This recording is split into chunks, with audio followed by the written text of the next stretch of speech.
Estamos começando mais um Outlive Cast. Eu sou o Nicolas Santos e hoje eu tenho o prazer de receber aqui Juliano Dalcorso, ele que é especialista em respiração funcional, master instrutor do método Oxygen Advantage e também do Buteyko Clinic. Juliano, muito obrigado por estar aqui com a gente hoje. Um prazer enorme. Eu que agradeço, e é um prazer para mim estar falando contigo também, né? Grande fã aí do teu trabalho também, de toda a tua história. Para mim um grande prazer estar aqui. Obrigado. Eu queria que, antes da gente começar a falar de respiração, eu quero falar de meditação, de pranayama. Eu sei que tem um universo aí que a gente pode explorar. Eu queria que você contasse como foi essa trajetória, o que você fazia antes também de se tornar um instrutor, né, de respiração consciente, breathwork. Você pode até trazer um pouco mais desse conceito do que é o breathwork, do que é a respiração consciente. Como que foi essa jornada para você chegar e se tornar de fato um instrutor de respiração? Perfeito. Então, bom, eu tô agora com 42 anos e fazem 6 anos que eu tô nessa jornada da respiração, né? Mas antes eu fui empresário, tive uma empresa por 18 anos, comecei muito cedo, muito jovem, né, com 18 anos. Então, dos 18 aos 36, mais ou menos, eu fui empresário. Então, a vida inteira lidando, né, com pessoas, treinamentos, a empresa cresceu e tive, né, todos esses desafios. E estava muito estressado, assim, muito estressado, né? A vida realmente de quem gerencia empresas, né, tá na liderança, realmente é sempre muito puxado. E aí eu descobri que eu não sabia respirar. Foi até um bate-papo com um amigo que ele falou: cara, parece que tu não respira quando tu fala. E eu disse: como assim? Na hora não caiu a ficha, né? Mas aí, um tempo depois, eu fui começando a tomar uns banhos gelados, né? Comecei a descobrir algumas coisas e já estava praticando. Eu comecei a praticar yoga. Só que a primeira prática de yoga que eu fiz não me chamou muita atenção. Era muito mais focada, talvez, no relaxamento, que é ótimo, é muito bem-vindo, mas não foi o que me puxou, assim. Uhum. Eu realmente me encantei pela respiração quando eu comecei a praticar Ashtanga Yoga, que é uma prática muito intensa. E aí eu percebi que eu não sabia respirar. Eu pesava 95 quilos, agora estou com 75, pesava Caramba. 20 quilos a mais, mas eu fazia bastante musculação, né? Então eu Uhum. tinha um perfil assim de... puxava ferro mesmo na Uhum. academia. E em 5, 10 minutos de yoga ali eu tava morrendo, minha respiração totalmente descompensada. Eu disse, ué, como assim, né? O que tá acontecendo aqui? E aí a respiração começou a me encantar mesmo, assim. Comecei a Uhum. estudar muito, comecei lendo bons livros, e aí fui buscando formações, né? Encontrei algumas que no primeiro momento eram um lado até mais holístico, que era o que eu estava precisando naquele momento, né? E fazendo essa transição de vida assim mesmo. Mas aí, logo, tão cedo eu caí na Oxygen, na Buteyko, né? Conheci o Patrick. Aí eu percebi, inclusive, que tinha muitos mal entendidos sobre a respiração. Então, às vezes, as pessoas iam muito pro lado holístico sem entender o que estava acontecendo na fisiologia. E eu senti muita necessidade de entender o que acontecia no corpo humano conforme a gente mudava o padrão respiratório. E eu vim da área da eletrônica, da energia, do estudo da energia, né? Estudei engenharia eletrônica, desde Uhum. muito cedo também técnico eletrônica. E quando eu comecei a perceber que, na verdade, é muito mais sobre eletricidade o corpo humano do que sobre química, Uhum. aí eu disse, nossa, mas peraí, tem uma conexão muito interessante aqui. O meu conhecimento somou muito, Uhum. né? Então, até às vezes fica, nossa, mas saiu de empresário para um treinador de respiração. Pois é, mas o estudo da energia sutil do corpo humano, ele não diferencia nada do que a gente vai estudar na eletricidade de um equipamento eletrônico, da tomada aqui Uhum. de tudo que é elétrico ou eletrônico, enfim. O nosso corpo no fundo é isso, né? Átomos que têm prótons, elétrons, nêutrons, é tudo a mesma coisa. Quando eu comecei a estudar esse campo mais sutil da respiração e a parte mais da espiritualidade também, Uhum. eu senti essa necessidade de entender fisiologicamente o que estava fazendo, o que estava acontecendo. Não só na prática, né? De ficar É, respirando, tá? isso, e claro, a gente entra em estados meditativos profundos, tudo isso é importantíssimo, mas eu entendi que as pessoas não sabiam o primeiro degrau. Tava todo mundo preso ali no primeiro degrau. Então, como que eu vou falar de meditação? Como que eu vou falar de alteração de consciência se eu não sei nem respirar? Ah. E aí, a Oxygen, para mim, assim, a nível global, a nível mundial, é a que mais entrega um conteúdo realmente muito científico, muito embasado, já com décadas de experiência já do Dr. Buteyko, ainda de 1950 e poucos. Uhum. O Dr. Buteyko trouxe muito esse conceito da respiração funcional lá e entendeu as disfunções respiratórias, que no caminho do yoga a gente entende um pouco disso, mas é diferente, porque a linguagem é diferente, às vezes tem muita gente que associa com religião, apesar de o yoga não ter uma relação direta com alguma religião específica, mas havia muitos mal entendidos. Então, quando eu comecei a aprofundar no estudo da fisiologia respiratória, aí começou realmente a fazer muito sentido.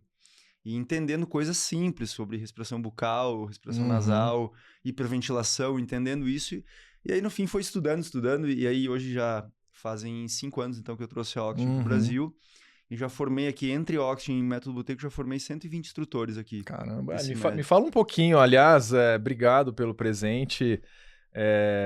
Até contando como eu cheguei até você, né? Então, muito tempo atrás eu tinha uma empresa a gente capacitava treinadores, preparadores físicos, uma empresa que eu tinha, era um B2B, e eu me lembro que eu estava procurando algum curso de respiração mesmo, cheguei a falar com o Brian McKenzie há muito tempo atrás, e acabei caindo na Oxygen Advantage e falei com o Patrick.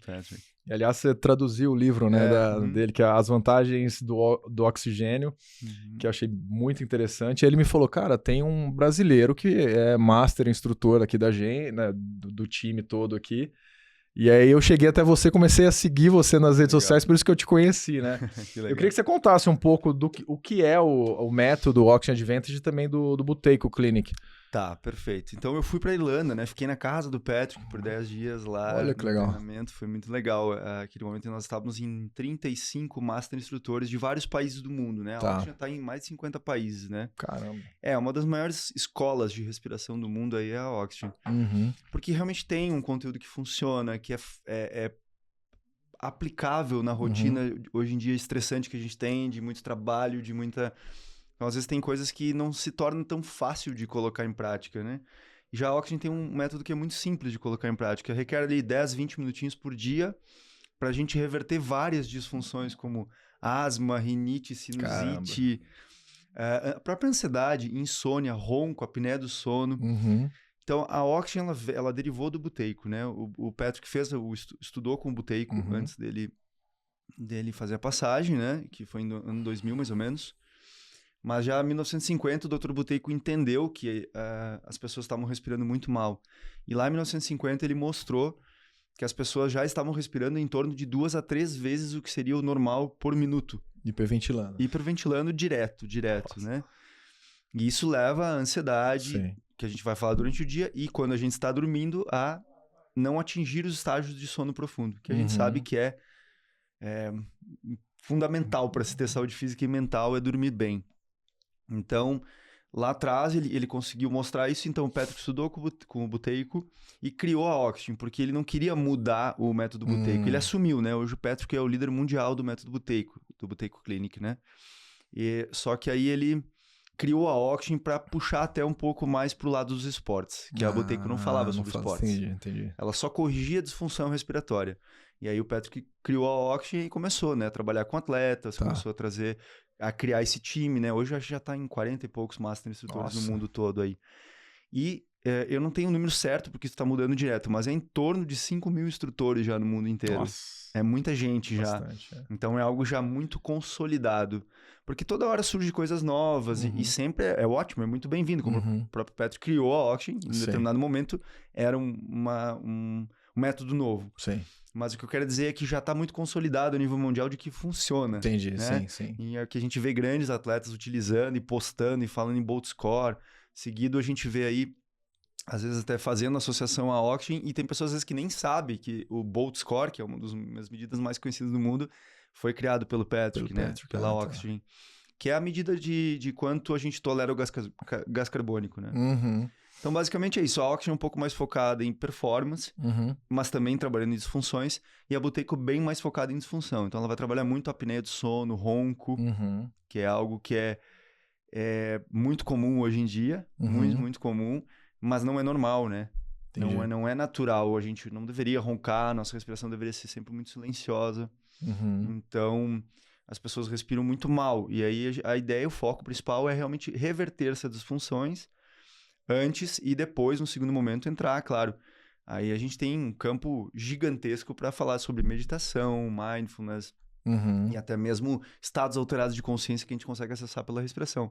Mas aqui é a base, né? Entendi. E por incrível que pareça, tá praticamente a maior parte da população mundial está presa na base. Entendi. Hiperventilando, respirando pela boca e muito inconsciente da respiração. No automático, né? No automático total. Então a gente sempre olha para 3 grandes pilares, né? A gente fala que a respiração ela é multidimensional. E 3 que são os que mais se destacam, assim, né? Que seria a biomecânica, então como esse movimento acontece, a bioquímica, que está mais relacionada aos gases, e aí tudo, né? Desde até de produção hormonal. A respiração afeta diretamente a produção hormonal. E também o terceiro fator, que é o ritmo, que tudo no universo é rítmico, nosso corpo é cheio de ritmos. Então, quando a gente liga esses 3 pilares, né? Bioquímica, biomecânica e ritmo, que daí também influencia na psicofisiologia. Como a gente interpreta o mundo fora através da mudança do padrão respiratório afeta completamente. Então, uma pessoa que está respirando de forma disfuncional, provavelmente ela está muito mais com menos controle emocional, mais dificuldade para se concentrar, sofrendo com algumas disfunções, algumas doenças que não precisaria sofrer. Né? Ela não precisaria passar por todo esse desconforto ou ficar tomando um monte de remédios se ela conseguisse melhorar o padrão respiratório dela. Então, é a base, mas que é o que estrutura, né? Se eu vou pensar em construir um prédio muito alto, a primeira coisa que eu preciso pensar... É estrutural. É a base, né? Então, ela é muito importante. Sim. E você já teve falando de um contraste, assim, você já passou por algum episódio de ansiedade ou síndrome do pânico, e aí você hoje vê o outro lado, né? Seja nos pranayama, seja a respiração consciente, o trabalho de breathwork também.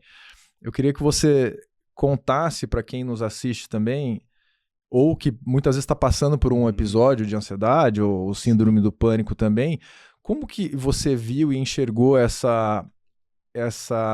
esses dois lados, né? Do pranayama, da respiração e um momento mais, vamos colocar assim, sistema simpático muito mais alterado. Perfeito. Eu por ter tido toda essa história ali, né? Que eu encerrei ciclo, então, em 2019. E sim, eu era muito ansioso, né? Eu tinha muitos sintomas que a gente estuda hoje na fisiologia respiratória, né? Que são claros de uma hiperventilação. Como dificuldade para se concentrar, mente muito agitada, e aí, por consequência, a dificuldade para dormir, né? Um certo nível de insônia, tanto dificuldade para pegar no sono, para manter o sono. Mente acelerada, muito não para. acelerada, muito, muito, muito. E aí eu tinha refluxo, aí quando eu ia fazer meus exames eu sempre dava lá tudo alterado no fígado, TGO, TGP, que são gordura no fígado, tudo isso. Hoje tá muito claro para mim, mas na época, né, quando eu procurava ajuda, tem que cortar tal alimento e tal, mas praticamente... Já é direto no alimento, né? Ninguém falava de respiração. Ou o controle do estresse, tá? Mas como que eu controlo eu tô trabalhando. né? Todo mundo tenta, eu brinco que todo mundo que deita para dormir quer dormir, né? Exato. Ninguém deita para dormir sem querer dormir, mas por que não consegue, né? Não consegue porque tem algo ali que é fisiológico mesmo, né? Um corpo completamente... acelerado, né? Muito acelerado, e que por estar nesse estado de constante aceleração, né? E não sabe frear, literalmente eu brinco, a gente desaprendeu a frear, a gente tem um carro, consegue acelerar, né? Uma máquina incrível, né? Porque o nosso corpo é incrível. A gente aprendeu a acelerar, mas a gente não aprendeu a desacelerar. Sim. Não aprendeu a frear. Então, passei por muitos desses sintomas e hoje em dia, depois de 6 anos aí, ainda acontece de vez em quando eu estar ansioso por alguns motivos, todos nós, né? Por mais que a gente melhore, sempre vai ter o que melhorar. E é uma caminhada, né? Mas eu percebo que hoje afeta menos, por exemplo, se eu estou ansioso por alguma situação, eu não sofro as consequências que eu sofria no corpo. A minha mente está um pouco agitada, talvez eu tenha assim, um pouco mais uma inquietação, mas eu não sofro com sintomas que eu sofri antes, como refluxo, um monte de coisa que acontecia, ou insônia.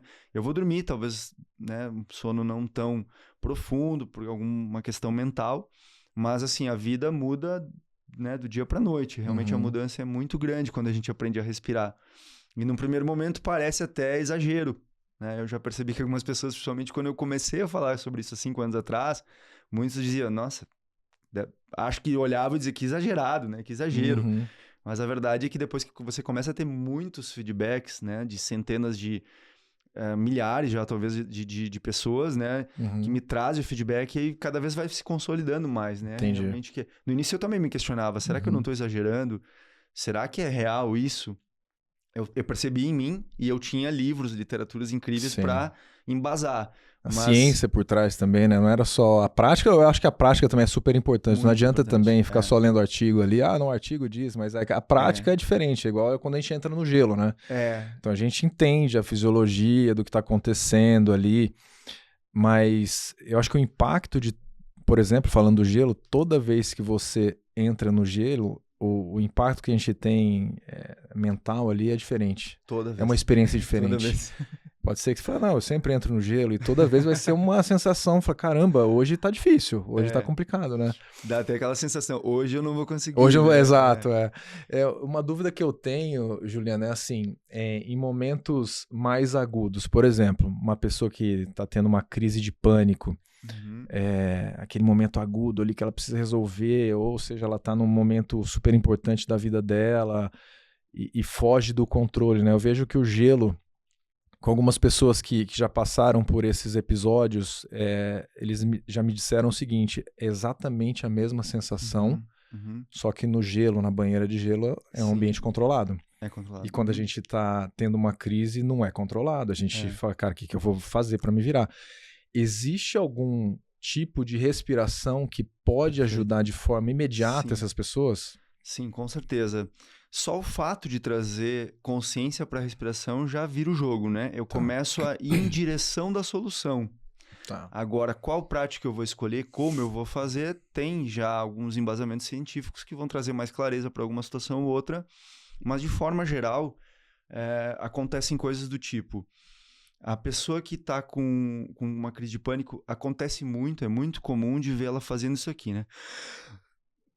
Então, ela não está soltando. E aí tem muito a ver com a vida, né? Tudo que a gente fala sobre a respiração, a gente consegue fazer uma associação direta com o nosso comportamento perante a vida.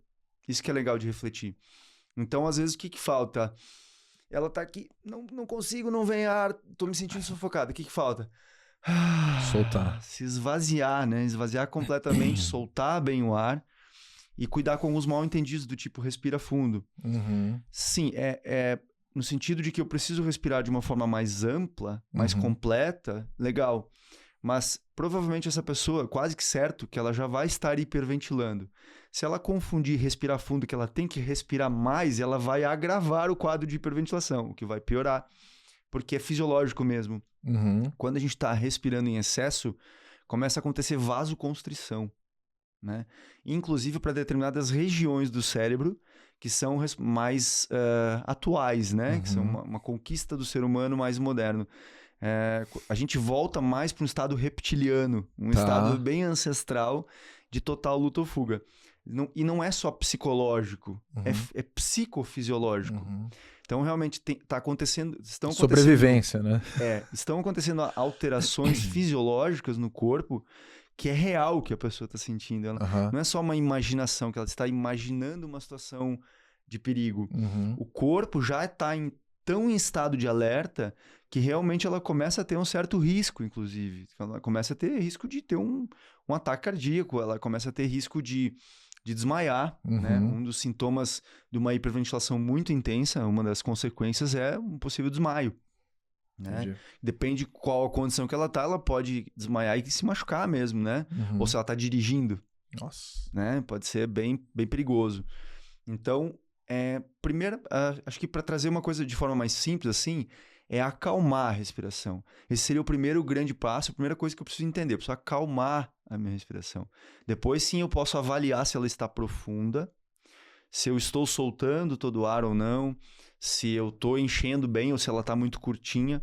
Mas no primeiro momento é entender assim, vamos acalmar a respiração. Acalmando a respiração, eu consigo aumentar um pouco a concentração de gás carbônico na corrente sanguínea, que aí vai ter o efeito vasodilatador e também efeito vagotrópico. Estimula o nervo vago. Né?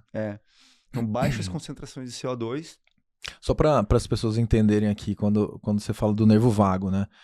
Então, estimular o nervo vago, eu queria que você falasse um pouquinho da fisiologia lá do tronco cerebral, até os órgãos do tórax e do abdômen também. Perfeito. Ele é o 10º par craniano, então ele é responsável principalmente pelas respostas de relaxamento do corpo. E eles descobriram recentemente que 80 a 90% dos sinais que transitam pelo nervo vago são aferentes, então são do corpo para o cérebro. O que é muito interessante a gente refletir que os yogis já falavam isso há muitos mil anos atrás, né? Você não consegue acalmar a mente pela mente, você só acalma através da respiração. Então, o que a gente pode entender hoje? Quando a gente acalma a respiração, como o diafragma é cheio de inervações, ele tem muitos sinais que o cérebro está guardando esses sinais. Quando ele começa a se movimentar de forma mais profunda e mais lenta, né? Esses sinais que aumentam o fluxo de comunicação do nervo vago pro cérebro, então aferente, e literalmente o cérebro está aguardando uma confirmação do corpo para saber se o ambiente é seguro. O que faz todo sentido. Bem, né? Onde estão todos os nossos sentidos? Na periferia. Então, na pele, nos olhos, né? Onde eu enxergo se tem um perigo, onde eu ouço um barulho alto que pode me assustar. Então, é tudo via sistema nervoso autônomo, tudo via sistema nervoso. Então, o sistema nervoso está enviando informações para o cérebro se o ambiente é seguro ou não. Então, quando eu começo a hiperventilar, perco um pouco do controle, esses sinais são de caos. Então, como é que eu vou acalmar o meu cérebro, acalmar, né, os meus pensamentos, se o meu corpo está se sentindo ameaçado? Então, por isso que faz muito sentido de que, primeiro, para que eu tenha uma mente tranquila, um dos primeiros grandes passos é acalmar o corpo. Tanto que é muito comum a gente ver o que a gente chama de simpaticotonia. Pessoas que ficam muito, muito tempo no sistema simpático e talvez é quase como se ela não soubesse o caminho de volta. E a cura do corpo humano acontece no sistema parasimpático, né? Então, se a pessoa não consegue relaxar, o cérebro está sempre em estado de luta ou fuga total. E aí os comandos que o cérebro dá para o corpo são sempre priorizando luta ou fuga. Então, por exemplo, uma pessoa que está sempre em estado de luta ou fuga vai ter uma péssima digestão. Porque a digestão está no ramo parasimpático. Né? Pulmão, então, coração, tá tudo ali, né? E o nervo vago, ele vai para todos os órgãos, praticamente, né?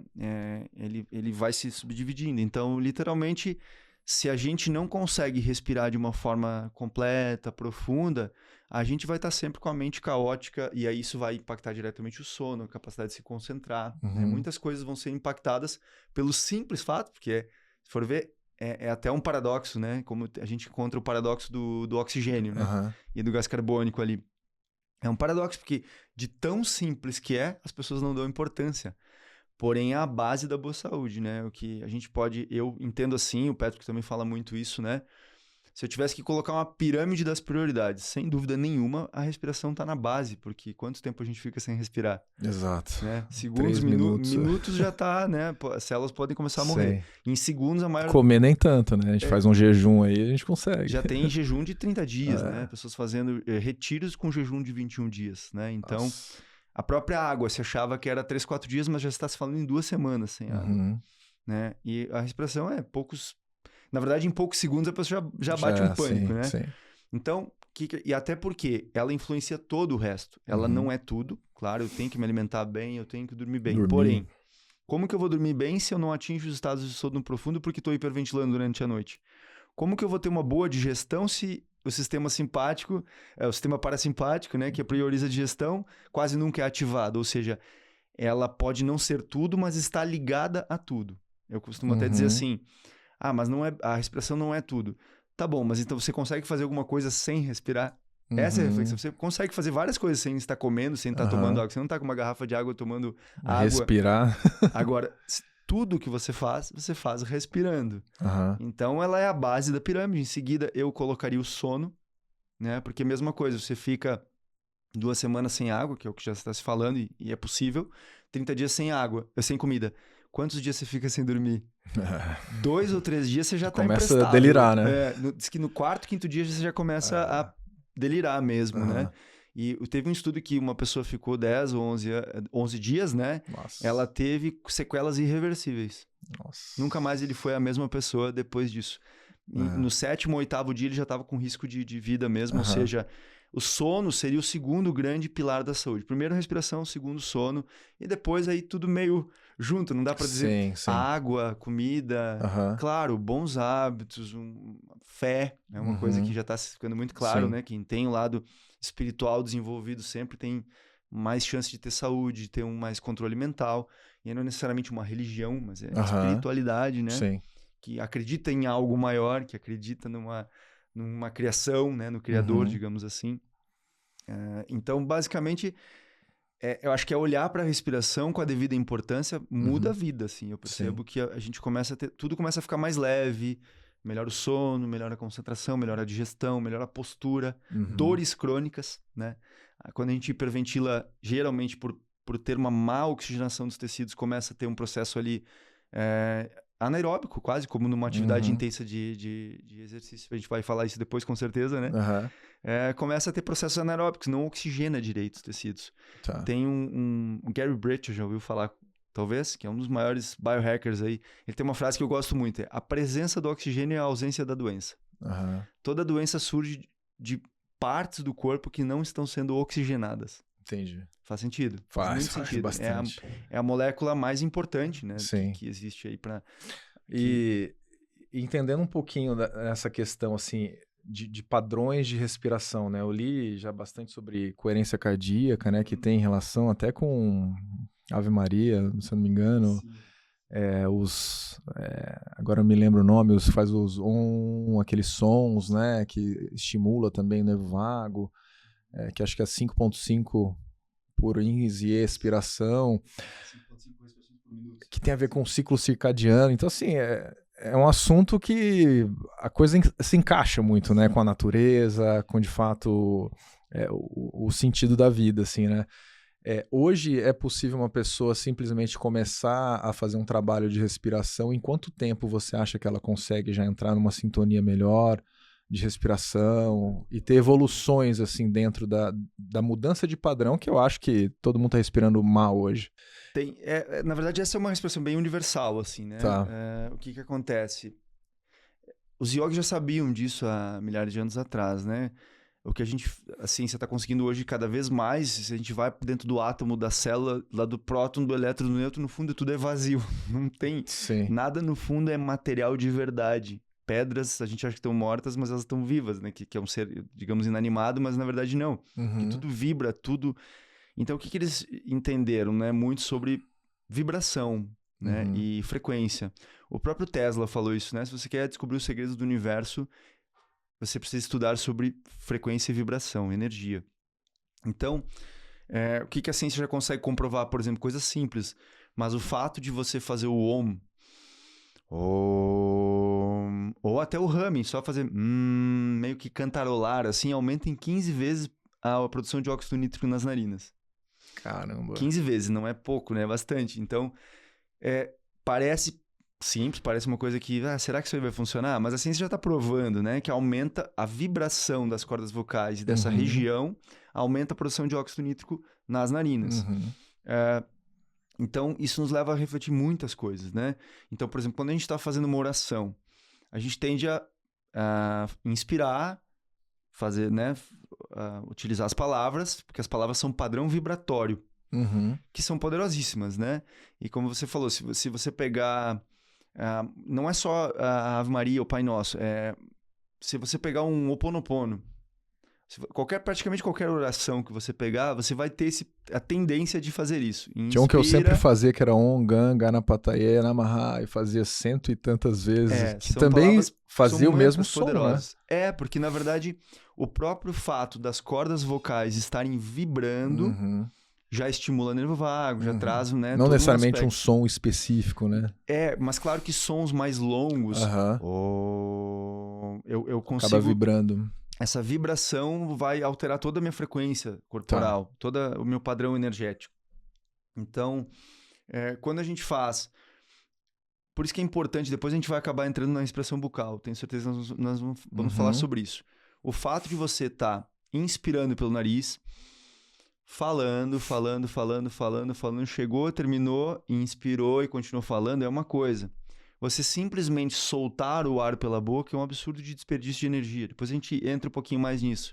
Olha como existe uma inteligência muito grande no corpo. Se eu estou falando, eu tenho um certo, como se diz, um antídoto para esse desperdício de calor que sai pela minha boca.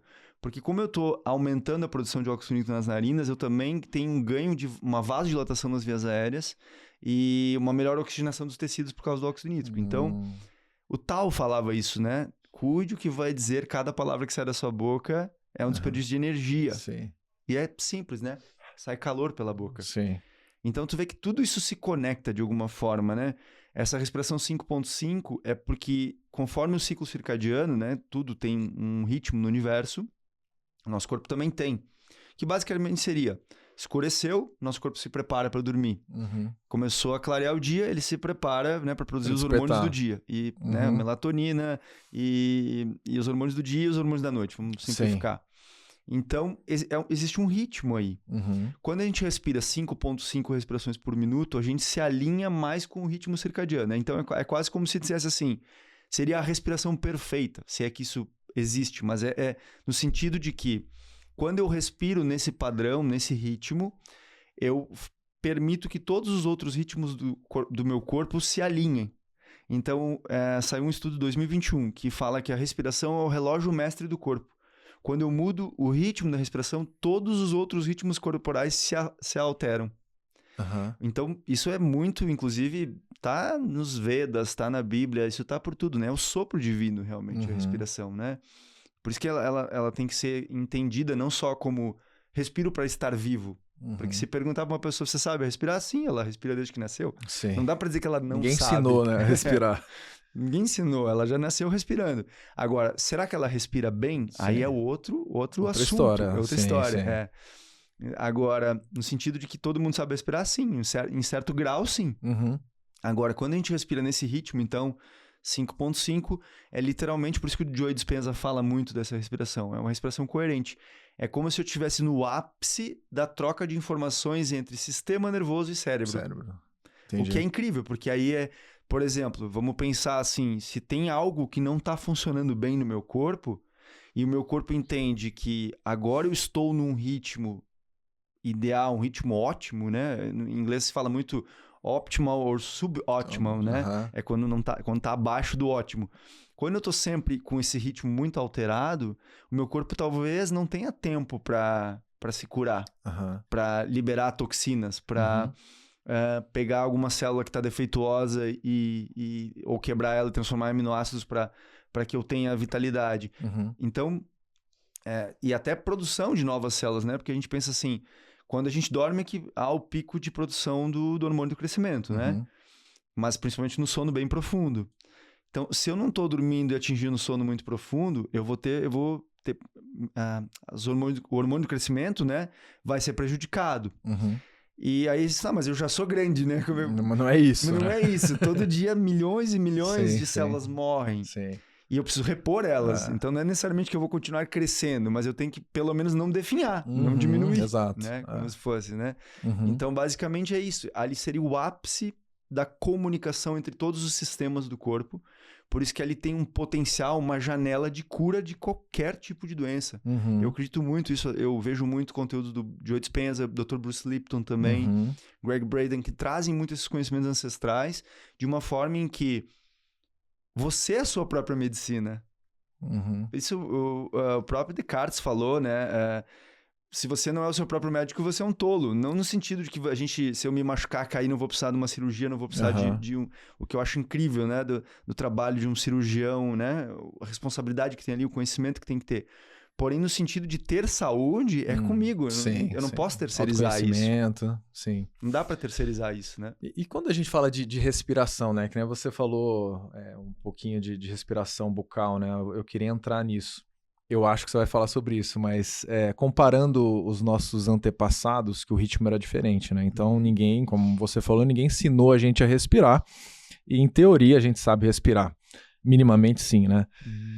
Mas hoje em dia, no mundo moderno, todo mundo no piloto automático, velocidade cada vez mais acelerada, luz artificial, estresse crônico, má postura, ansiedade, todo mundo mais no sistema simpático do que esse equilíbrio entre o simpático e parasimpático.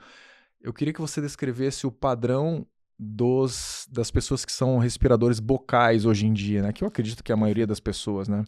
O último estudo que saiu recente, assim, mostra que já 56% das crianças são respiradores bucais já. Nossa. E aí a gente pensa assim, tá, mas isso faz muita diferença? É um absurdo a diferença. A gente poderia fazer um podcast de 2 horas só falando sobre a respiração bucal, para ter uma noção. Porque para tentar simplificar, porque como a gente não tem muito tempo, a gente tem que ir compactando os assuntos. Então, basicamente, assim, para colocar de forma simples, o nariz serve para respirar, a boca serve para comer e para se expressar, para falar, basicamente, e para comer. Então, em termos de respiração, a diferença do ar que entra pelo meu nariz ou pela minha boca é absurda. A diferença é absurda.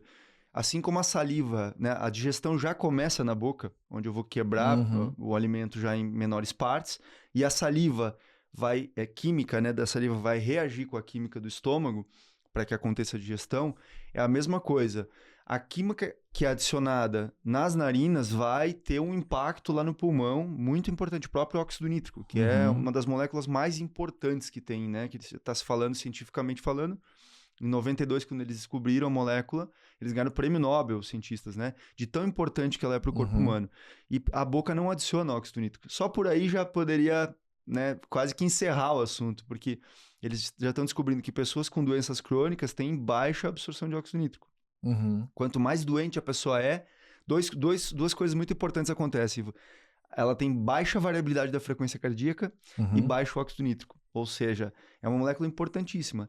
Quando a gente respira pela boca, a gente não adiciona óxido nítrico. Mas aí são muitos aspectos, né?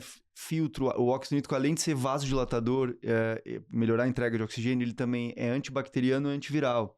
Então, muito do que está de sujeira no ar, de poluentes ou de bactérias, possíveis vírus, bactérias, já vai matar aqui na narina. O óxido nítrico já vai eliminar.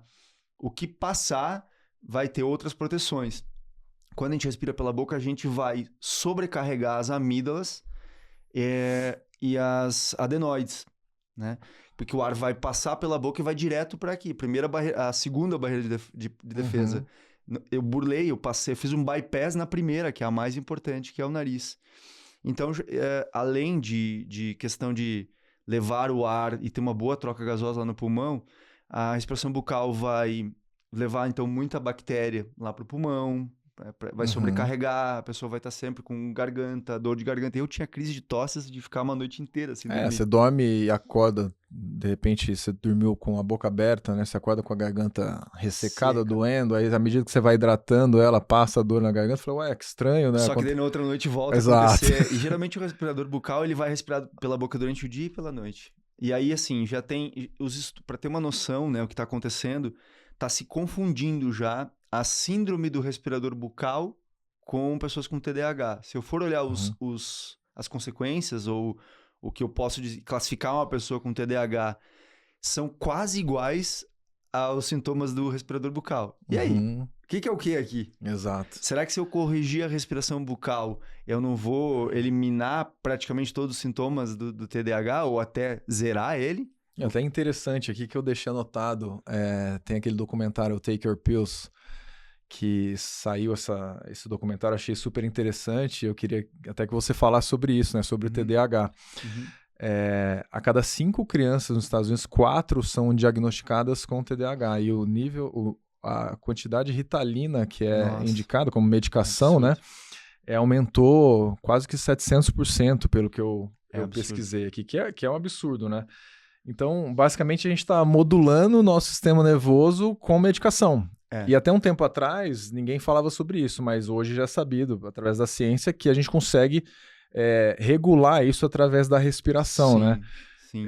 Não sei se chegou a ver esse documentário, mas eu achei interessante que, poxa, a gente consegue alterar o padrão de respiração, HRV, está muito baixo, a gente consegue aumentar o HRV através da respiração. Bastante. Principalmente a respiração 5 e 5. É a que mais melhora a variabilidade da frequência cardíaca. Tá. Em termos do que se conhece hoje, né? A respiração 5.5, ou seja, inspira em 5, solta em 5, mais ou menos, né? Tipo uma box breathing, assim, mais ou menos. Isso, inspira em 5, solta em 5, ou inspira em 4, solta em 6, é a que mais melhora a variabilidade da frequência cardíaca. Ah, é a tá. número 1 a box você faz o quadradinho, né? Segura. Quadrado, Tá. Aí seria 5, 5, 5, 4 vezes, né? Ou 3, 3, 3 Sim. e 3, né? Mas enfim. O que acontece, então, é que quando a gente respira pelo nariz, não é só uma questão de se eu oxigenei bem, se eu matei bactérias e vírus que estariam potencialmente entrando pela boca, e aí o nariz tem proteção muito maior sobre isso, Uhum. mas também o nariz, ele tem... Tanto que dentro dos pares cranianos, ele é o primeiro, né? Uhum. Tem autores que já defendem que ele nem é um par craniano, ele já é parte do cérebro, o olfato. É o Caramba. número 1. Ou seja, nós temos 450 tipos de sensores olfativos. Quando o ar entra pela narina, imediatamente está ativando regiões do cérebro importantes pela memória, concentração, para tudo isso. Uhum. Quando o ar entra pela boca, ele faz um bypass desses sinais. Ou seja, uma pessoa que respira pela boca, já tem estudos, inclusive tem na faculdade do Sergipe aqui, no Brasil, tem um estudo que realmente mostra crianças que respiram pela boca diminuem o QI. Elas ficam mais burras, para Caramba. colocar de forma mais, assim, simples, né? Uhum. Realmente, respirar pela boca nos deixa mais burros, Uhum. E você tem né? algum case assim para contar de criança que você fez trabalho de respiração ou até com TDAH também? Tem, só que o que acontece? Não são, como não tem uma validação de exames e coisa Aham. assim, fica no que a experiência que ela te passou, né? Uhum. Eu já tive, assim, centenas de feedbacks, né, que vêm para mim, tanto de alunos ou dos instrutores que eu dei aula aqui do método no Brasil. Os alunos deles, eles trazem seguidamente para mim no grupo, ou vêm tirar dúvida e trazem cases inacreditáveis, que nem você perguntou antes, né, Nicolas, qual o tempo? Já teve pessoas que em 2 semanas disseram assim, eu não acredito, o meu sono... até que enfim eu tô acordando descansado. Caramba. E às vezes o que ela fez? Adicionou 10 minutinhos de prática respiratória no dia e eu aconselho muito a tapar a boca antes de dormir, Uhum. com fita micropore. Tem uma fita específica que o Patrick vende, né? Que é a Uhum. Myotape, né? Que ela fica ao redor dos lábios aqui. Não fecha, não é recomendado de jeito nenhum tapar a boca 100%, até porque quem tem ronco e apneia do sono precisa fazer o mouth puffing, que é um que a gente Aham. faz durante a noite. Sim. Se você tapar 100% da boca, você não vai fazer isso, vai acabar O ideal acordando. é deixar a lateral aqui aberta. Ou a melhor é colocar a fita ao redor, ou colocar uma tira de fita assim na vertical. Ah, tá. Que aí eu tapo, mas eu ainda consigo fazer Entendi. soltar o ar, Tá. às vezes, numa situação ali. Mas só de eu eliminar ali, que elimine 70%, 80% da respiração bucal durante a noite, o sono é outro Já é outra patamar. coisa, né? É outro patamar. Tem um estudo que mostrou que as pessoas taparam a boca sem fazer treino respiratório, o que não é muito aconselhável. Mas Uhum. mesmo sem fazer treino respiratório, elas simplesmente começaram a tapar a boca para dormir e caiu em 50% as apneias, de 65% das Nossa. pessoas. Algumas não tiveram o resultado tão bom, por quê? Tapou a boca, mas o nariz está trancado. Vai Aham. respirar por É, onde, mas né? tem um processo, né, Tem um de processo. É bem limpar as importante. narinas. Até eu vi um estudo interessante para produzir óxido nítrico fazendo movimentos, assim, né? Então você consegue fazer uma ins, uma ex, Uhum. e você fazendo movimentos você Isso. consegue Que é o método produzir. buteico. Esse é Tá, o método buteico. Isso o Dr. Buteyko ensina desde 1952 já, ou olha. 57. Que é inspira, solta o ar, pinça o nariz e fica sem ar, né? Claro, não é 100% Tá. sem ar, tem o residual, mas tu fica sem uma boa parte do ar que ficaria no pulmão. Você solta o ar, pinça o nariz e até que você sinta um desconforto. Uhum. Existe até uma forma de medir a eficiência da respiração, que a gente pode falar rapidinho, né? Não vai Aham. dar para ensinar toda ela, mas dá para ter uma noção. Que é basicamente quanto tempo demora depois que eu solto o ar para eu sentir fome de ar. Uhum. E a ideia não é ficar lutando contra para medir, muito pelo contrário até. Mas tem um padrão ideal, assim, Tem um que padrão fala, ideal. então 30 segundos é bom, como é que... Abaixo de 25 segundos tem 85% de chance de ter uma disfunção respiratória. Tá, Então, todo mundo que faz o teste ficou ali em 15 segundos, 12 segundos, 18 segundos, tá tem ruim. 85% de chance de que tenha uma disfunção respiratória. Sim. Acima de 25 segundos é um padrão melhor, mas o que a gente gostaria mesmo é chegar a 40 segundos tranquilo. Uhum. Termina os 40 segundos, não tô desesperado por ar. Tá. Eu senti uma fome de ar e Aí isso também tem a ver com aquela tolerância de gás tolerância ao gás carbônico, né? carbônico, Sim. que é o que eu diria assim, se tivesse que dizer qual a coisa mais importante para você se preocupar em termos de respiração, eu diria que respiração bucal, né, eliminar o máximo possível, respirar pelo nariz e melhorar a tolerância ao gás carbônico. Seriam os Uhum. dois fatores mais importantes, assim.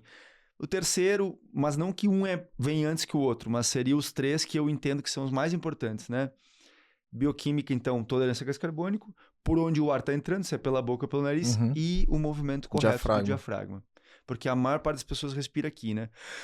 Respira nessa região. E não eu brinco que é como se você ficasse andando com o carro de ré. Ele tem a marcha ré, ela foi feita para manobrar. Não para andar o dia inteiro nela, né? Então, esses são músculos auxiliares e são músculos considerados secundários. Eles auxiliam no movimento respiratório.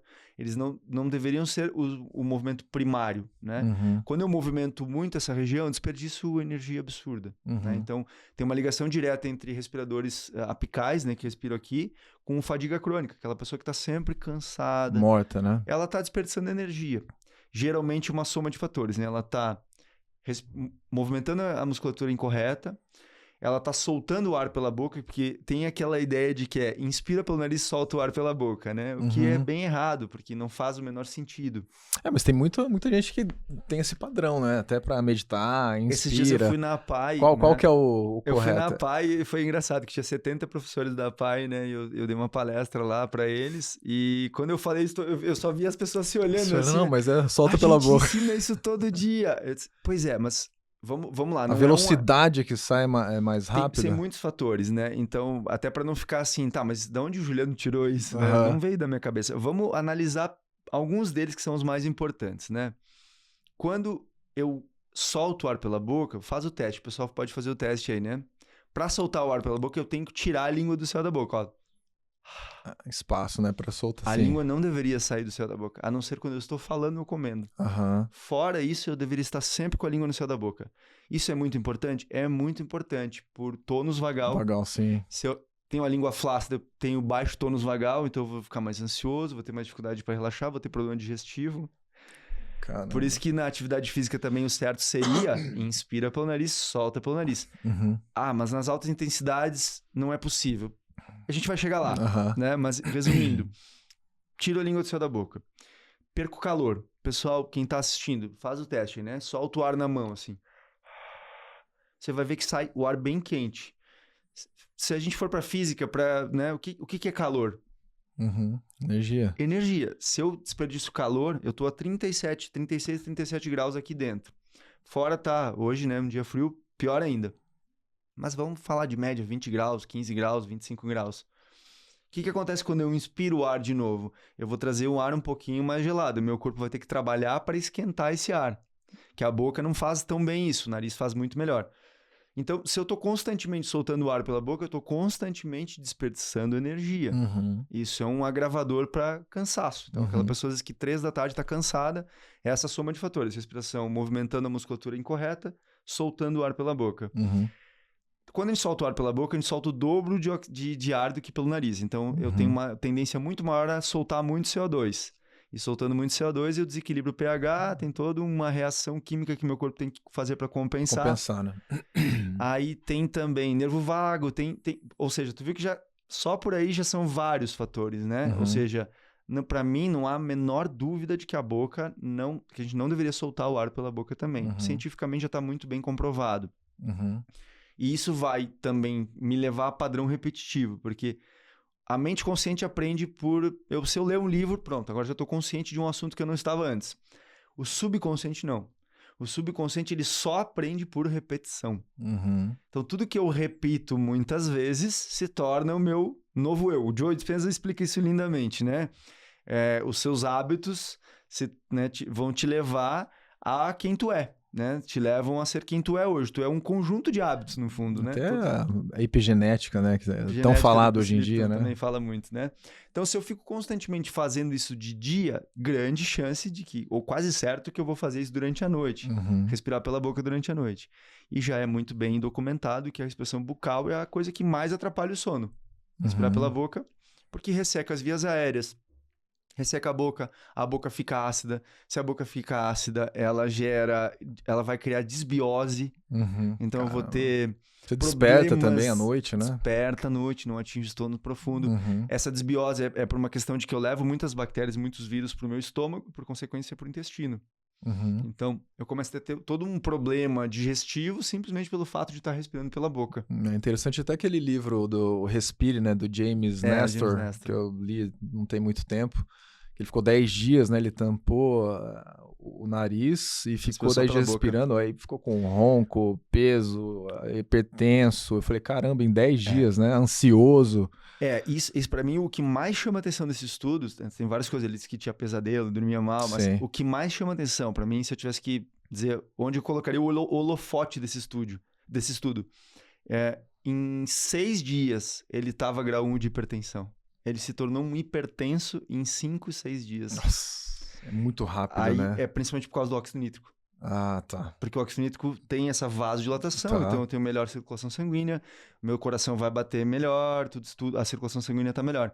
Parei de adicionar óxido nítrico, em pouco tempo eu vou ter vasoconstrição, baixa troca de oxigênio, e aí eu começo a forçar o coração, ronco, ele roncava, lembra que ele fala que ele roncava, Sim. tinha apneia, começou a ter... Ah, Ele teve um salto gigantesco de 5, 6 apneias por hora, que é o normal, aham. todo mundo tem, para 30 e poucas apneias por hora. E aí está um grande agravador da pressão também, ou seja, por causa da respiração bucal, ele começou a piorar a oxigenação, alterou a pressão, e quando isso fica de forma crônica, a pressão alterada por muito tempo, começa a ter problema cardíaco. E aí também o fato dele começar a dormir mal é outro grande agravador para a pressão sanguínea, né? Uhum. Então, uma soma de fatores ali que foram acontecendo, em poucos dias ele já estava grau 1 de hipertensão. Só por estar respirando pela boca. Ah, interessante. Por exemplo, tem uma respiração que é a respiração cíclica. Até que o Huberman fala em um episódio que eu assisti, que é aquela você faz uma inspiração e no final você dá mais um sip ali, né? Sim. Esse padrão eu já fiz o teste, já até monitorei Monitorando. com o meu UP aqui e mostra que dá para alterar o HRV fazendo esse trabalho dessa respiração. Sim. Na minha cabeça fica claro que não é esse tipo de respiração que o Huberman fala, que é simplesmente mudar o padrão de respiração, ter uma expiração mais longa do que a inspiração. E eu fiz o teste e deu o HRV alterado, ele ficou mais alto também. Eu queria que você falasse isso, o padrão de respiração e HRV, se a gente de fato consegue alterar isso. Sim. A que mais melhora a variabilidade da frequência cardíaca, né, o HRV, que é Heart Rate Variability, né, em inglês, é essa expressão 5 e 5. Esse estudo do Huberman, que ele fez, né, com outros médicos, ele é interessante, porém eu acho que é importante não misturar as coisas, né? É que nem eu dizer assim, tolerância a gás carbônico é importante, eu ter uma quantidade de CO2 na corrente sanguínea é importante, porque ela causa vasodilatação e melhora a entrega de oxigênio. Pouco CO2 na corrente sanguínea faz com que eu tenha vasoconstrição e piora a entrega de oxigênio. Não só por questão de vasodilatação, mas o CO2 é catalisador para a entrega do oxigênio. Então, se eu tenho baixa concentração de CO2, o oxigênio não consegue chegar nos tecidos. Então, isso é uma coisa. Agora, se eu respiro curtinho e não elimino o residual do pulmão, é ruim. Então, o que eu preciso entender? Eu tenho que respirar poucas vezes por minuto, mas eu tenho que respirar numa certa amplitude. Não posso ficar com ela muito curtinha, senão eu não elimino o residual. Tá. E aí acontece uma confusão, que pode acontecer uma confusão parecida, do tipo... Suspirar em excesso é considerado uma disfunção respiratória. Então eu pego uma pessoa que não tem muito conhecimento sobre o assunto e ela vê, suspirar me acalma. Se ela já tem uma disfunção respiratória e ela vai começar a querer ficar imitando um suspiro, não é legal. O que ela precisa entender é a raiz da situação. O que é a raiz da situação? O suspiro é um mecanismo de defesa do corpo humano para quando eu estou respirando muito curtinho, o que o meu corpo faz de forma automática? Ele toma uma inspiração em cima de uma inspiração. Então, eu inspiro e o corpo diz assim, não, eu quero mais. Você faz uma outra inspiração. Isso traz uma calma. A respiração do choro, né? O soluço que para o choro da criança. Ela faz aquilo e ela vai se acalmar. Calma, sim. Isso, legal. Tem esse efeito. Porém, não pode se misturar com uma coisa feita de forma consciente com algo que é inconsciente. Sim. De forma inconsciente, como que eu vou detectar uma disfunção respiratória? A pessoa que está sempre suspirando. Por quê? Os alvéolos pulmonares, eles têm a pleura, que é o líquido. Se ele ficar muito tempo assim, sem abrir os sacos, né? Sem os sacos abrirem, ele poderia rasgar na próxima vez que abrisse. É que nem quando você fica na água muito tempo e a pele fica molezinha. Aconteceria isso ali, naquela pele. Então, o que o corpo faz? Ele vai te fazer ficar suspirando constantemente para que tu tome goles de ar maior para não deixar isso acontecer. Então, o que é o sinal? É o sinal de que a pessoa está respirando muito curtinho. Então, eu preciso pegar a raiz da situação. Não é necessariamente que eu vou imitar um suspiro fisiológico. O que eu preciso me atentar eu preciso respirar maior. Eu preciso ter uma respiração mais ampla no meu dia a dia. Né? Fazer esse movimento com mais amplitude. Isso seria a solução. Se eu ficar só tentando imitar um suspiro fisiológico, eu tô usando uma ferramenta que ela não é nem perto do que eu poderia usar se eu tivesse a consciência de que o que é um suspiro constante? É o meu corpo gritando, eu quero mais, quero... Não é nem mais ar, porque eu posso entender que quimicamente não seria bom ficar respirando muito, né? O certo era 6 litros de ar por minuto em repouso. E a maioria das pessoas está respirando 18. Então, nós já estamos hiperventilando muito, né?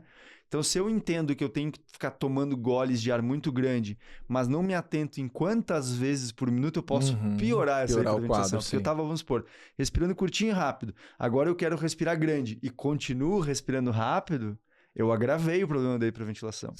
Então, é entender basicamente, né? Eu preciso respirar amplo, o movimento ele tem que ser um pouquinho maior, mas ele tem que ser lento. E quanto mais lento ele acontece, mais calmo eu fico. Então, às vezes... eu posso substituir a ideia de que eu tenho que, quando eu me sentir ansioso, imitar um suspiro, eu tenho que substituir pela ideia de que, naturalmente, no meu dia a dia, eu deveria respirar maior e mais lento. Aí eu tô indo realmente em direção à raiz do problema e, inclusive, a possível solução. E não fico preso na ideia de que sempre que eu me sinto ansioso, eu tenho que imitar um suspiro. Entendi. Isso seria... a pontinha do iceberg, né? Eu preciso ir mais a fundo nesse estudo, nessa compreensão aí. E indo já para os finalmente aqui, a gente, aqui no Outlivecast, a gente fala muito sobre os pilares de longevidade, né? Então a gente fala de sono, a gente fala de alimentação com suplementação de qualidade, exercício físico, uma gerência de estresse e também o convívio social, que é importante, é um dos pilares, né? Mas eu vejo a respiração como um pilar invisível. Ninguém fala sobre a respiração, ou poucas pessoas falam ou levam a sério o que de fato existem mudanças significativas, né? Tanto física quanto emocional, a respiração. Você colocaria o pilar respiração consciente como um pilar? Sem dúvida, eu colocaria como o primeiro. Porque isso, assim, eu posso dizer agora cientificamente, com todos esses livros que a gente falou, Respire, As Vantagens do Oxigênio, e outros tantos aí, The Breathology, né, do Stig Severinsen, tem um estudo que foi feito com 5.000 pessoas. Ele foi feito por muitos anos, né? Não lembro exatamente agora, que eles conseguiram chegar à conclusão que o maior medidor de longevidade é capacidade pulmonar. Se eu tenho uma capacidade pulmonar pequena, tem chance de viver menos. E aí, de novo, voltando para termos de energia. Quando eu falo de energia, qual que é a primeira fonte de energia do corpo humano? Respiração. Se eu respiro curtinho, eu vou me sentir sem energia. Se eu me sinto de energia, talvez eu tenha menos vontade de me movimentar. Eu tenho mais chance de ficar mais depressivo. Eu tenho mais chance de ficar sedentário. Eu tenho mais chance de dormir mal. Olha vai somando tudo, né? Começa a somar tudo que a respiração impacta. Digestão, sono, concentração, produção hormonal. Então, assim, faz sentido que se eu respiro... E quanto maior a capacidade pulmonar, significa que eu tenho uma respiração mais profunda. Tanto que uma pessoa que tem uma respiração encurtada, ela geralmente tem um pulmão pequeno. Por quê? Você pede para ela inspirar grande, ela não consegue. Ela para aqui, ó. Ela não consegue... Ou seja, ela não consegue usar a primeira fonte de energia dela, a mais importante. O que ela vai fazer com as outras? Tem uma ligação, inclusive, direta com a obesidade. Por quê? O diafragma é o principal estabilizador da coluna e ele, toda vez que a gente inspira, ele desce e massageia os órgãos e melhora a digestão, o movimento peristáltico. Quando eu começo a ganhar muita gordura abdominal, eu encurto o movimento do diafragma. E aí, eu literalmente morro abaixo. Só vai piorar, por quê? Se eu encurtei o movimento do diafragma, eu tenho baixa estimulação da linfa pelo sistema linfático. Não vou eliminar toxinas da forma ideal. Vou começar a acumular toxinas por uma baixa estimulação da linfa no sistema linfático. vou ter gestão prejudicada e por aí vai longe. E aí, como eu não consigo usar bem a minha primeira fonte de energia, que é a respiração, meu diafragma não se movimenta bem, eu começo a compensar aqui, perco energia para movimentar a musculatura errada. Tem tudo a ver com controle emocional. Pode ver que a gente, no dia que está às vezes mais triste, a gente tende a comer coisas menos saudáveis. Por quê? É prazer. Um conforto ali. É um conforto, é um alento, né? Eu vou comer alguma coisa que me dê prazer para eu me acalmar. E também, 84% da gordura é eliminada pelo sistema respiratório, né? Então, tu vê que muitas coisas começam a mostrar assim, o que leva à longevidade, né? Eu tenho um corpo funcional, não é necessariamente ser muito forte ou poder me exercitar por muitas horas seguidas, porque a gente pega, inclusive, muito atleta olímpico com disfunção respiratória. Não quer dizer que ele é um atleta olímpico, ele respira bem, né? Por incrível que pareça. Tem resiliência, é engraçado falar isso, mas... disciplina, o cara é forte, treina, intensidade, mas muitas vezes respira mal, né? E aí tem um certo nível de ansiedade, né? Ou até a dificuldade de se relacionar com as pessoas porque não tem um bom controle emocional. Sim. É um baita, né? Uma referência em tal esporte, mas às vezes a vida pessoal, né, tá cheia de conflitos, né? Sim. Aí você diz, mas o que isso tem a ver com a respiração? Tudo a ver, porque é como ela lida com as emoções, e o diafragma é considerado o músculo das emoções. Então, se ele não tem um movimento leve, fluido, ritmado, né? É quase certo que ela vai começar a ter outros problemas. Então, falar em longevidade e não falar de respiração... Putz, é um erro bem grave, eu acho, sabe? Então a gente inclui ali um pilar, respiração. Com certeza. O James Nestor fala bastante nisso. E voltando, então, só para fazer a ponte que a gente começou ali com os yogis. Os yogis têm frases muito clássicas que se aplicam muito hoje em dia. E uma delas é, você não nasce com um tempo de vida, você nasce com um determinado número de respirações. Isso os yogis falavam milhares de anos atrás, ou seja... Se eu respiro muito rápido e respiro pela metade, respiro de forma disfuncional, eu vou encurtar minha vida, né? E aí, não é só pelo fato, estou respirando ou não, é por todas essas consequências aí também, né? Se eu tenho gordura localizada, se eu tenho uma musculatura funcional, é muito comum a gente ver a ideia de que para que eu tenha saúde eu tenho que ter músculos, né? E a gente sabe que sim, envelhecer com pouca estrutura muscular, eu vou talvez ter uma chance de cair, de machucar, de lesionar um osso, Legal. Mas o que a gente não pode esquecer é que a primeira musculatura que deveria ser considerada nesse aspecto é a musculatura intrínseca, é a musculatura interna. Assoalho pélvico, diafragma, língua, todo esse eixo, tanto que outra frase muito incrível, né, que vem do conhecimento dos yogis. Você é tão velho quanto a sua coluna vertebral. No momento que você começa a se encurtar e a sua coluna fica já um pouquinho torta e você já não funciona bem, o seu diafragma não funciona bem, você começa a ter uma série de consequências e possíveis doenças, né? Então, eu entendo que sim, é importante ter musculatura, né? Trabalhar músculos, mas começando pela musculatura interna, né? Então, se eu consigo erguer uma quantidade X de peso, mas eu respiro mal, é bem contraditório. Eu precisaria primeiro aprender a respirar, ter um bom travamento do core, e aquele peso, ele tem que ser condizente com a minha estrutura corporal. Está aumentando muito, inclusive, depois de alguns esportes que são muito radicais e muito intensos. Nem vou citar nomes para não gerar conflitos, mas que aumentou muito, por exemplo, o número de pessoas que deixam de trabalhar porque se lesionaram na academia, se lesionaram no esporte. Então, é contraditório, sabe? Sim. É uma coisa que deveria estar te gerando saúde, qualidade não sendo de um vida. atleta profissional, né? Que às vezes passa do ponto, né, um pouquinho, mas atleta amador, por exemplo, não precisa, né? Não precisa. Mas aí o atleta profissional tem um propósito. Exato. Ele tem o porquê ele tá fazendo. Sim. É a vida dele, é o sonho dele, o trabalho é a dele, paixão né? dele. E muitas vezes o ganha-pão, Sim. né? Já outras pessoas que não têm isso, não faz sentido. Sim. E até porque, como a gente falou bastante até do Dr. Bruce Lipton, eu vi um vídeo recente dele falando que já foi reconhecido pela Organização de Saúde dos Estados Unidos que 90% das doenças são geradas por estresse. Então eu tô lá trabalhando e geralmente a maior parte dos trabalhos hoje geram um nível grande de estresse. E eu vou pra academia e ao invés de eu ir lá e brincar, me exercitar, me divertir, eu vou lá e levo aquilo uma cobrança, muito a né? sério, Que tem que fazer. Tem. Claro, o esporte é importante, não tô recomendando ficar sedentário, muito pelo contrário, sem movimento a gente adoece, mas é no sentido de essa prática que você está fazendo está diminuindo o seu nível de estresse ou está aumentando? O estresse crônico, porque toda atividade física vai gerar estresse. Pontual, sim.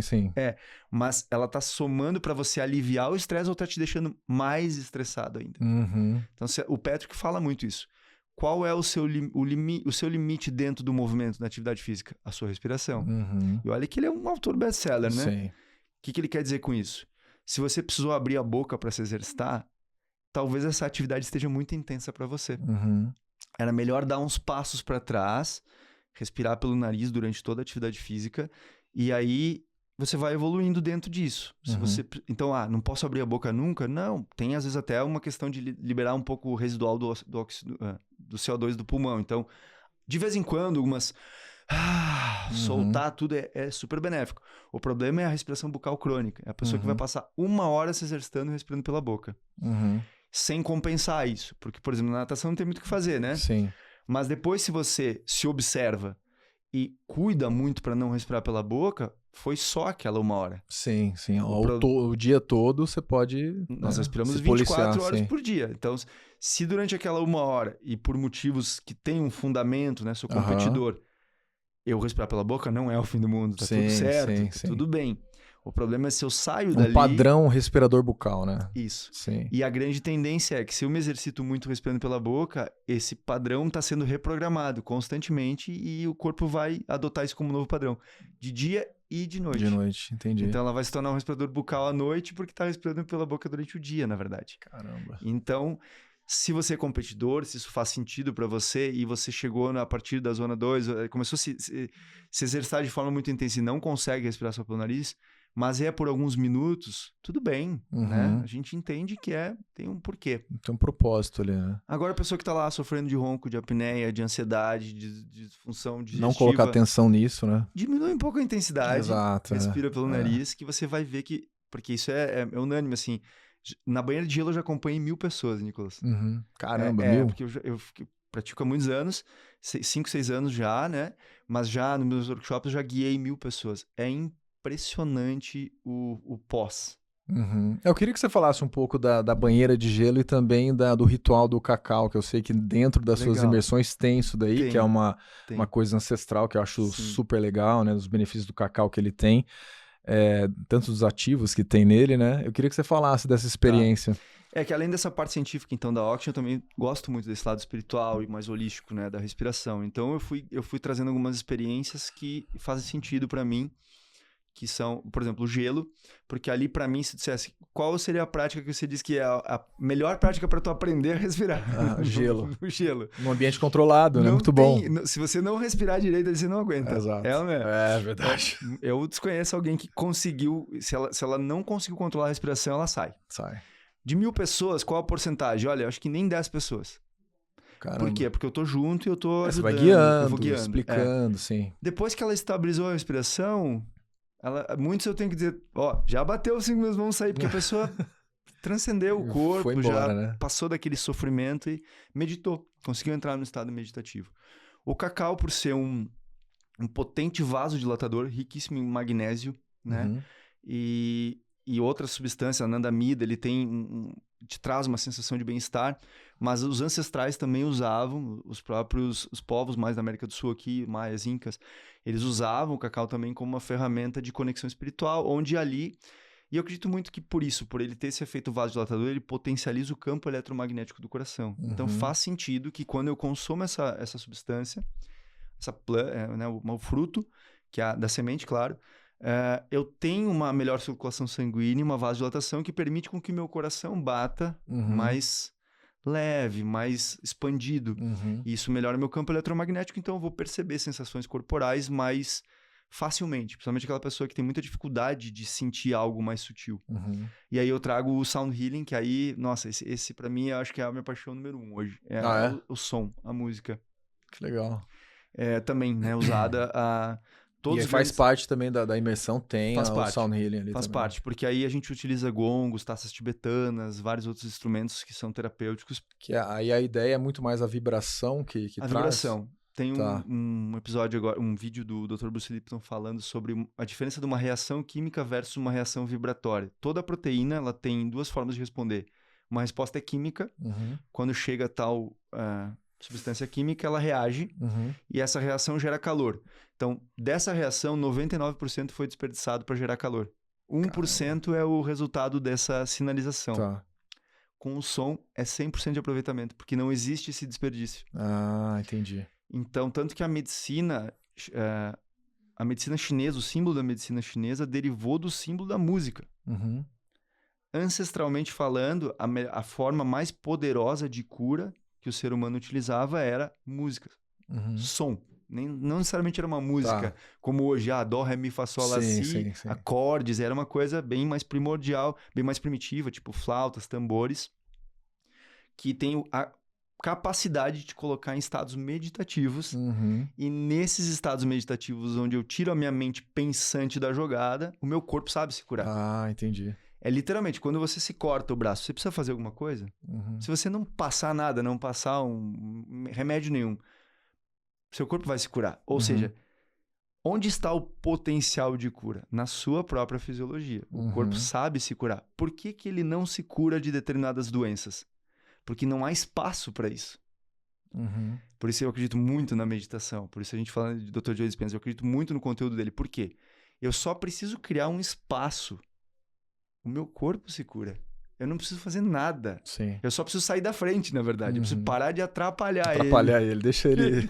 Deixa que ele sabe seguir, se curar. Né? Sim. Ele sabe se curar. Então, práticas meditativas que utilizam o som, a gente atinge níveis muito maiores de presença, de consciência da respiração, dessa energia mais sutil, que te leva realmente a um esvaziamento da mente, que não é parar de pensar, mas é no sentido de que eu me torno um ser mais contemplativo. Eu estou apenas existindo ali, eu não estou fazendo nada. Sim.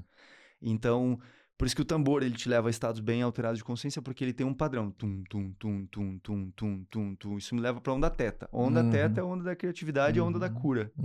Eu transito nela quando eu pego no sono e quando eu acordo.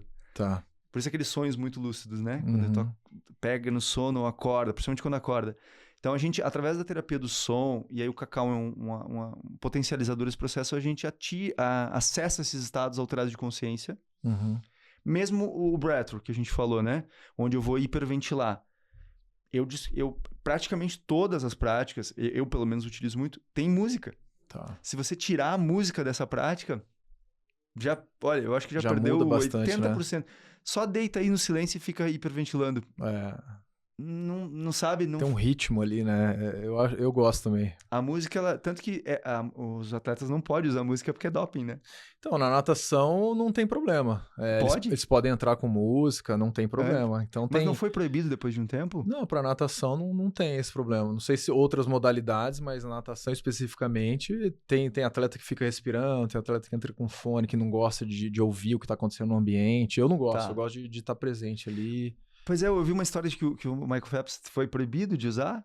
Não, hoje em dia o pessoal ouve então, assim, acho que então tá. Então achei que tinha alguma relação assim, mas eu sei que outros esportes, alguns não podem. Eu sei que o skate pode, né? Porque eu lembrava que é um dos... porque flow total. É o flow deles, né? Mas que eu tinha na cabeça que não podia. Porque eu achei... Porque a alteração fisiológica quando existe, a gente ouve né? música. Sim. E ela é rápida, né? Se disser assim... Qual a melhor ferramenta... Eu quero aprender a meditar. Qual a melhor ferramenta que eu posso usar no início? Som, música. Embora a meditação mesmo é no silêncio, né? Quanto mais profundo eu vou, mais importante o silêncio. Porém, para quem nunca meditou, o som, a música pode ser uma ótima ferramenta de introdução.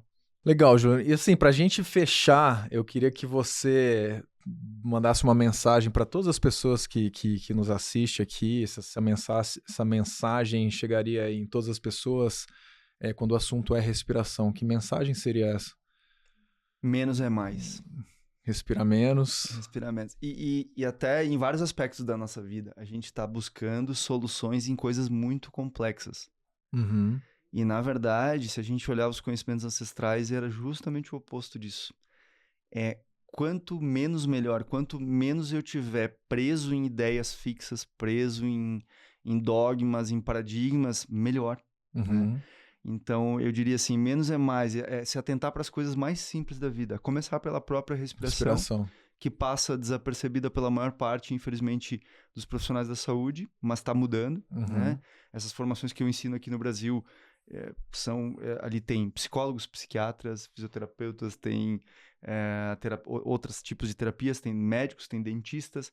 Então, acho que está havendo uma conscientização maior dos profissionais da saúde da importância da respiração. Uhum. E é algo que era impensado, talvez, uma década atrás, né? Antes Ninguém de sair falava, esses né? best-sellers aí, você respira, tá vivo, então tá tudo bem. Né? Vamos remedinho. Vamos remedinho ou vamos, né, mudar a alimentação, que também a gente Sim. sabe que é muito importante. Mas falar de algumas coisas sem olhar para esse básico, que seria a base da pirâmide, não faz muito sentido, não. Uhum. Né? Então eu diria assim, se esvaziar, né? E a Tá. respiração é uma ferramenta poderosa para você sentar ali alguns minutos do dia e literalmente se esvaziar de conceitos, de ideia e tentar entrar em contato com esse silêncio interno. Uhum. Mas até o que os grandes sábios falavam, o silêncio não é a ausência do som, é a ausência de um eu. Uhum. Então a música pode ser bem-vinda nessa hora. Legal. Muito bom. Mesmo para uma meditação que deveria ser em silêncio. O silêncio é a ausência de um eu que está ali tentando controlar tudo, manipular tudo, e sim um esvaziamento, né? Então eu diria basicamente isso, assim, né? Menos é mais. Muito legal, muito legal. Cara, obrigado, adorei nosso papo aqui. E hoje à noite eu tô lá com você, vou fazer um momento lá de meditação. São 2 horas, né, de prática hoje? 3 horas de prática. Eu faço eventos de um dia inteiro, até retiros, né? Tá. Porque teria, assim, muito tempo pra gente fazer. Mas essas 3 horas já dá pra ter um legal... Tá. Primeiro um pequeno movimento de yoga, depois nós vamos ter essa respiração, né? Consciente conectada, e finaliza com a massagem sonora. Não, tá ótimo. Fechado. Obrigado, viu, Juliano? Valeu. Obrigado. Pessoal, é isso. A gente fica por aqui. Até a próxima. E não deixe de nos acompanhar no Outlive Cast, no Spotify ou no YouTube. Valeu.